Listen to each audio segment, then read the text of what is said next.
খালেদা জিয়া যখন দেশের দায়িত্বে ছিলেন সেই সময় কিন্তু ওনার সময় প্রথম মা বোনদের শিক্ষা ব্যবস্থা ক্লাস 1 থেকে ইন্টারমিডিয়েট পর্যন্ত মা বোনদের শিক্ষা ব্যবস্থা বিনামূল্যে করা হয়েছিল।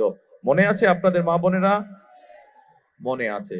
একইভাবে নিশ্চয়ই এখানে অনেক মুরব্বী আছেন, এখানে যারা আছেন আমারও যেরকম গ্রামে একটি বসত ভিটা আছে, ঠিক আপনাদেরও সবারই কারো না কারো আত্মীয় স্বজন পরিবার পরিজন গ্রামে রয়েছেন, কৃষি কাজের সাথে জড়িত আছেন।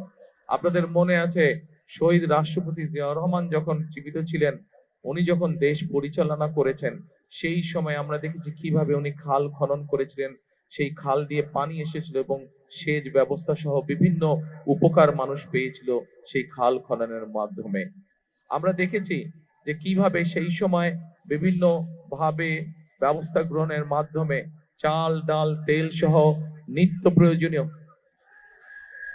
প্রয়োজনীয় জিনিসপত্রের দাম সেই সময় কিভাবে চেষ্টা করা হয়েছিল কম রাখার জন্য, যাতে করে সাধারণ মানুষ, আপনাদের মতন সাধারণ মানুষ যারা আছেন তারা যেন ভালোভাবে থাকতে পারেন।